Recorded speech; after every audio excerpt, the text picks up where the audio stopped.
Here we go. Right, so we're going Wish to us step luck. down that much. Be prepared for that. Okay. And then we're going across the beam. You're not seeing the Lamborghini, it's quite low as well. That's it. Yeah. Jeez. The way to get over is this is on it. It's on the red door. Wow. So there were two of those in the Lancaster. So it's just like a main spa or something? That's it. Yes. Yeah. So you've got to get over one that. further back. Yeah. Wow. Jesus. Wow. Small, isn't it? Yeah, it's quite compact, isn't it, when you're inside? It's Yes, it is. It Do is, you want isn't to it? Yeah. take a picture down there? Oh yeah, thanks, yeah. Cool. Wow. God, imagine me sat in there getting shot at. I assume Oh my God. Pilot and co-pilot. No. But that's not the case. No. Single pilot. And switches and gauges. It's- But did it have a co-pilot? The flight engineer, he could fly it straight and level. Right. Wow. Awesome. That's quite a risk. Can we just Sorry, change sorry, places? yeah, certainly, yeah. So Yeah.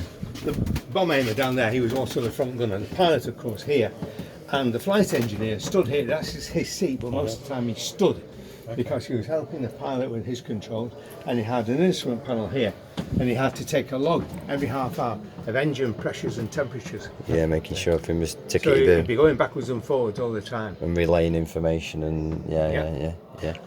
All the time. The flight engineer could fly the aircraft if it was straight and level. He could keep it in that sort of mode. He was also a gunner, so he could take over from any. Yeah. The navigator who sat there, he was also a gunner. Wow. On the job. Really.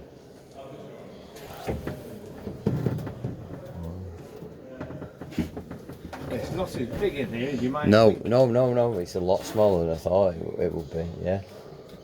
It's a lot smaller. Wow.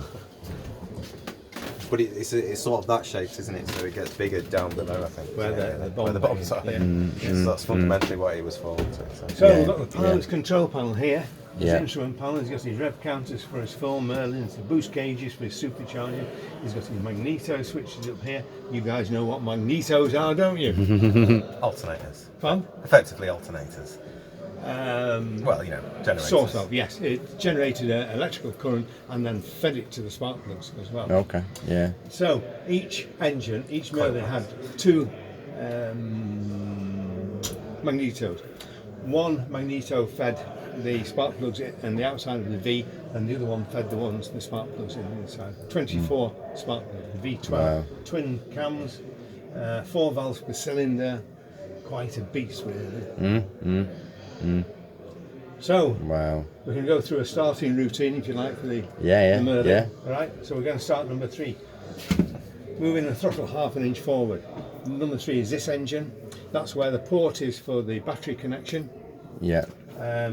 And so everybody's told what's going on. Open the throttle and then switch on the magneto for number 3.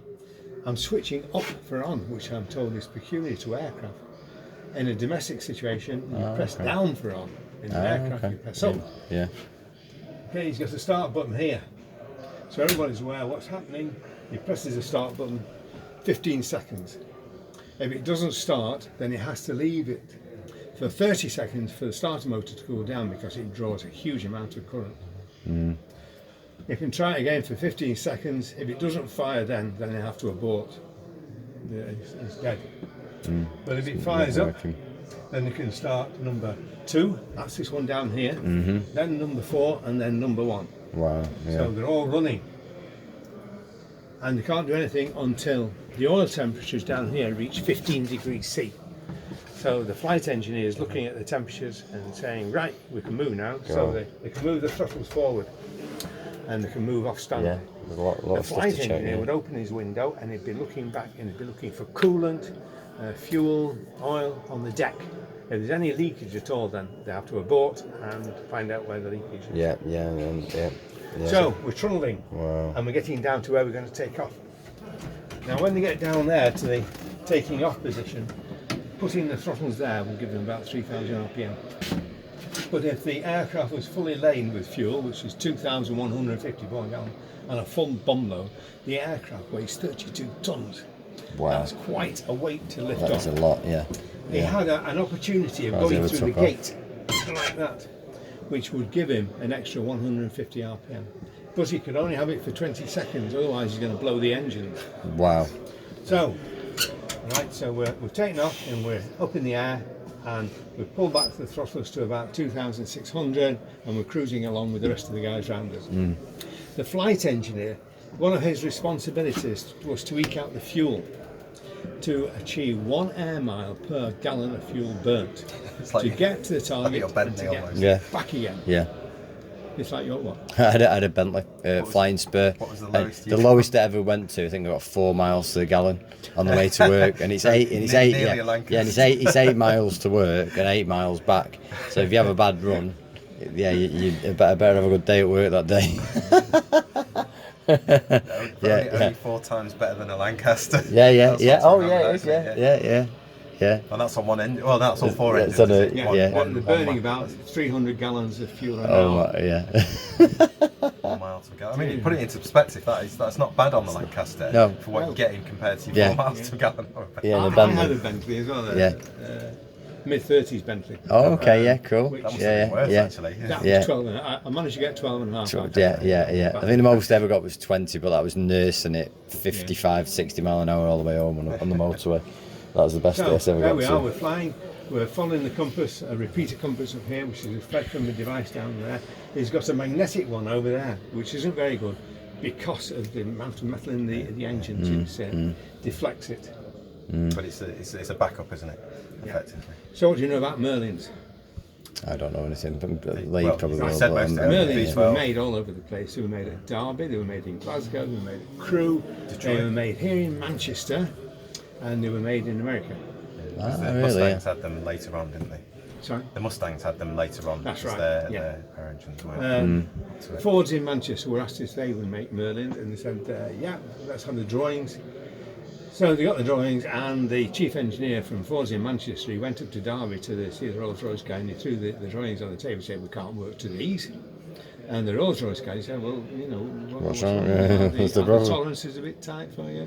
And he said, the Ford guy said, no, just the opposite, they're too big. He said, if we're going to mass produce engines, he said, we've got to be able to machine the components, and we want to bang them all together and we want to test run it and get it out. He said, we can't be fucking around like you do at Rolls-Royce, where you're shimming and you're measuring and you're filing and you're fluffing about. Faffing about. And Yeah. the Ford The big Merlins big ding dong. were supposed to be the best of any Merlins made. So they were Anyway. basically blueprinted because they were better. They were better. Mass produced, They're yeah. made like modern car engines Yes. now. Everything is just bolted together. There's never Yeah. no There's fitting no involved. tolerance. Yeah. The tolerance is minor. Yeah. Packard in America, they were asked would they make Merlins, and they said, well, they're a similar sort of story really, because they had a look at the drawings and they said, well, your drawings are in first angle projection, ours we work in third angle, and you're asking for with thud forms, which we don't do. We're going to have to start making taps and dies and drills and all that sort of stuff. And it took them 12 months to get ready. Right. And then they started turning out Packard Merlin engines at the rate of 70 a week. Can you believe that? Wow. Enormous number. Mind you, these days, about that factory in Hungary that casts all the engine blocks for VAG are producing way more than that, yes. aren't they? Yeah. Big engines as well, you know, but mass production. But it was in the early days for producing stuff of that kind of quality. Yeah. You had to ramp it up. Wartime was We're was saying like they were needed, producing wasn't it? one Wellington a day, weren't they? When they're producing Wellingtons. Really, yeah. And there's a video on shot at the time of the process, showing Yes. you how everything had to come together over the 24-hour period, from sort of start to. It was a bit of a it's 1 day plus or minus a bit, but 1 day to flying test fly. How often are we producing these then?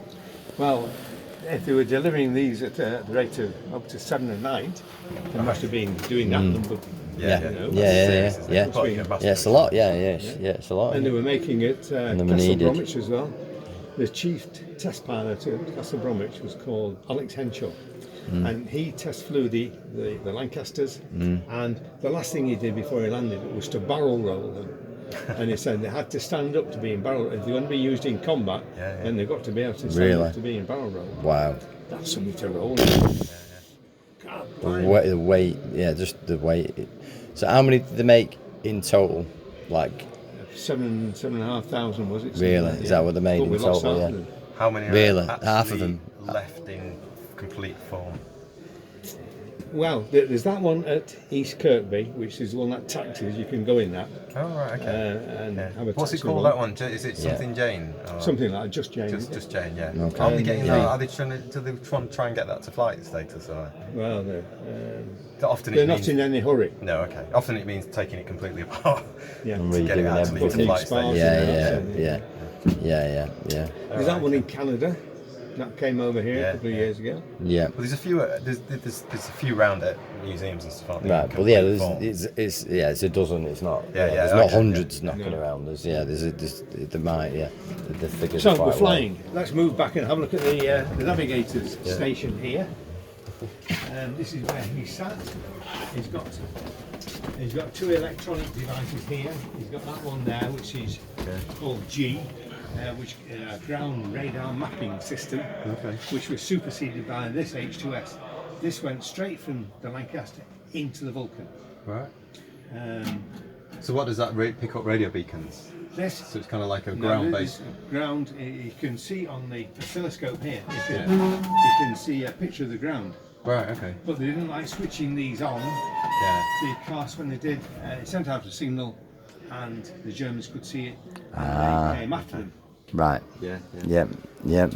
But most of the time, I'm told it was dead reckoning, and the navigator had all the guys looking out for landmarks, and he would alter his plot according to what they saw. Yeah. Wow. To make it more Which is accurate. why, of course, the blackout meant that you couldn't see any. Yeah. Nothing. Must be television. Yeah. But they were accurate as well. You know, Absolutely brilliant. on both sides. You know? Here is a device for measuring, or trying to measure the amount of drift the aircraft was suffering by looking through at the waves. And you could tell the wind speed and direction by looking at the wave tops. We had a meteorologist in who said, "Don't laugh at this." He said, "This was good stuff." He said, "You can tell this, that, and the other." He said, and he told me all these things, and I didn't write them down. I forgot what he said. All he really is that these days. Well, and a bunch of satellites. Yeah, it's amazing, isn't it? How things Right, have let's moved on. move back a bit more then. Have a look at the wireless operator. Wow, this is funny. He had a transmitter and a receiver. He had a Morse key, and he had a signalling lamp. The signalling lamp has a trigger on it, so you can send Morse. Yeah. And he's got sights on it, so you can pinpoint somebody on the ground. Hence the windows. Yeah. He's got his Morse key here. Do you know any Morse? No. SOS. What was that? Bit I'm snookers. becoming intrigued. Dash. Sorry, yeah. Oh, there you go. I'm Keep, becoming- Alright, keep does it- rattling it out. I'm becoming intrigued with V. V is a Roman numeral, is 5. And Mr. Morse in America, when he was devising his code, he put V as. Do you recognise that? Yeah. Beethoven's Fifth. Yeah. So Ah. how do you? I wonder if he did it deliberately to make V that. But they also used Interesting. V for victory, didn't they? That was they were given that act over there to bash their way out of the aircraft that came down. Right. So how would they get out in a descending aircraft that needed to be exited?